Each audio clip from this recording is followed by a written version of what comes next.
So I just finished watching the new Matrix movie, and, even this poster looks like a cheap parody of itself. I'll talk about that more specifically in another video further down the line, but for now, it prompted me to think about the 5 most disappointing sequels I've ever seen in my life.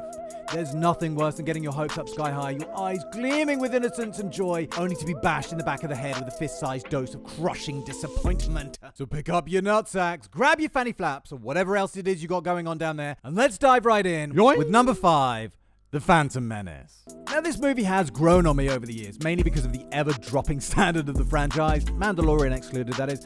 But even aside from that, there are things about this movie that I enjoy. Darth Maul, basically. But just imagine having waited since 1983 for your next slice of galaxy far, far away gravy. News breaks that there's a new movie coming out, the hype builds to something unimaginable, and then...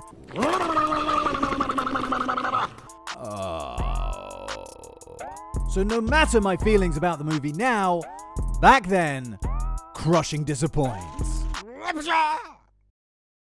At number 4, I'd put Terminator 3. Back in 92, Terminator 2 blew my mind. Although I did see it later, I didn't see it in 92. The biggest action star of the era was back, as the good guy this time. The special effects and the stunts were breathtaking, and still are today actually. And the plot, my god. The characters, the acting, everything blew my little socks off, and it ended so strongly, leaving you with the sadness that T-800 had sacrificed himself to seal Skynet's fate, but also a feeling of hope, and most importantly, an utter desperation to find out what happens next. And that feeling only built and built over the next 10 years as various rumors came and went about potential sequels. Would it be set in the future? How would they top the amazing T-1000? Because they have to top that, right? Right? I mean, they have to. Inflatable bosoms. And where would you start with this one? Let's start with Linda Hamilton. Remember her? Hard as nails guerrilla fighter who'd kill everyone in the room rather than let John Connor get a scratch on him? Well, she's dead, I think. Forget about her. Look over here. Look at all these. Don't you like these? Look how clever we've been. Sunglasses. Remember that killing machine that was sent back in time and somehow learned that life was sacred?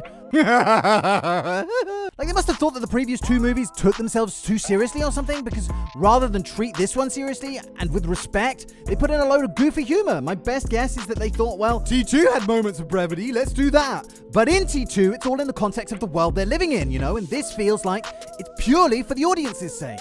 You got Claire Danes, the guy from Bully, Nick Stahl, who are both really good actors, but again, not a natural fit to what's required here, The biggest crime committed here, though, is the total rubbishing of everything that happened in T2. Our favorite man guy took a lava bath to destroy the last remaining chip in his head and stop the rise of Skynet. Well, f*** him, because Judgment Day's happening anyway, and we're going to negate the beautiful conclusion drawn from the whole movie. That fate is not set in stone, that the choices you make now matter. But no, T3 comes along and shits all over it, and no matter what you do, Judgment Day is happening. And you know why? Because we want to milk this franchise until it bleeds. That's a lot of milky milkage.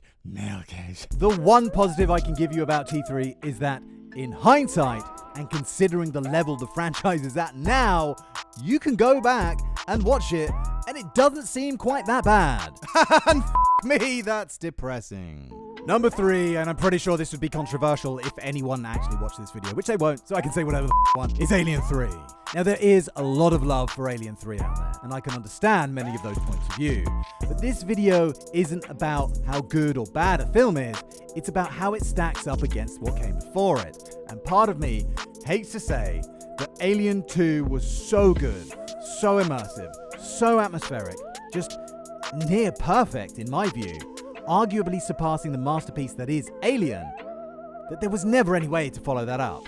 But you're in for a rough ride from the get-go when Alien 3 opens with the killing of 2 of the main characters in Lieutenant Hicks and Newt. It's like your favorite fast food chain saying, oh, you know that big chili cheese that everyone loves, most popular thing on our menu? Well, we're just getting rid of the chili and the cheese and the beef for no other reason than the relentless corporate pursuit of exponential growth dictates that we have to keep releasing new shit all the fucking time to stay in the public eye. So in a way, I'm inclined to say that Alien 2 and Alien 3 are completely different beasts, just as Alien 2 was a completely different kettle of fish from its predecessor, and actually should not be compared at all. But of course they will be, and it's the shift of gears between gung-ho action horror to this kind of slow-paced sort of mess that was the biggest letdown for me. Again, let me just reiterate that it's not really about how good the movie is as a standalone thing. It's about being in that moment off the back of Aliens going, oh my god, that was such an amazing movie.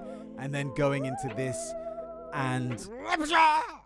Number 2, Blade Runner 2049.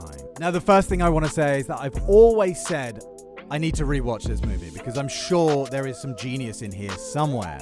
But the first couple of times I've seen it twice, and both times I failed to see it. There were a couple of things that I liked, the fact that androids can now conceive was really interesting.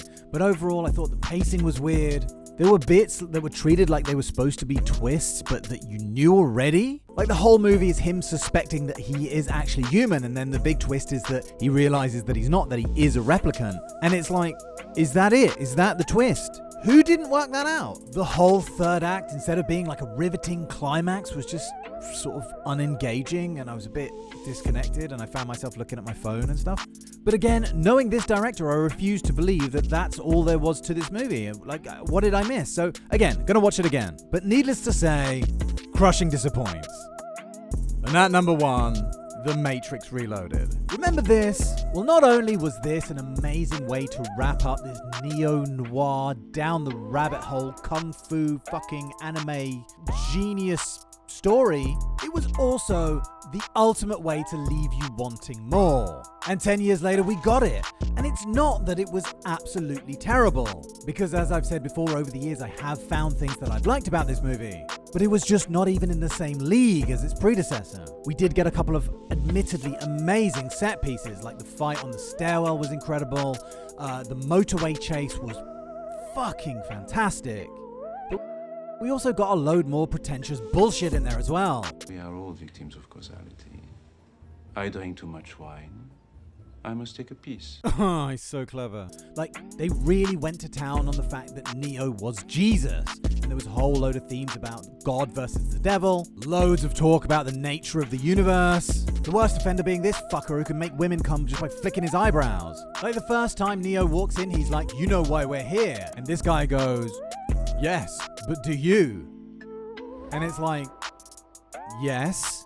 If we didn't, then we wouldn't have. His implication being that we're all on some predestined course towards some fate that we can't see yet. But yes, we fucking get it. Why do you have to be so fucking glib about it? And the good bits of these movies just get bogged down and swamped in these huge philosophical conversations that are pretentious as all hell. And then guess what? The whole thing ends with a giant pretentious fucking conversation with this guy, who's the architect of the Matrix. When Neo learns that the prophecy of the One is something that happens every 100 years or so, I can't quite remember, which I found pretty deflating. And I know that's the point, but still. But it was really that drop between the high of the ending of the first Matrix and the whole of the rest of Reloaded, which makes it my most disappointing sequel. So where would Matrix Resurrections feature on this list? Well, had I got myself all hyped up for it, it would be up there. But luckily I could tell from the trailer that it was gonna suck.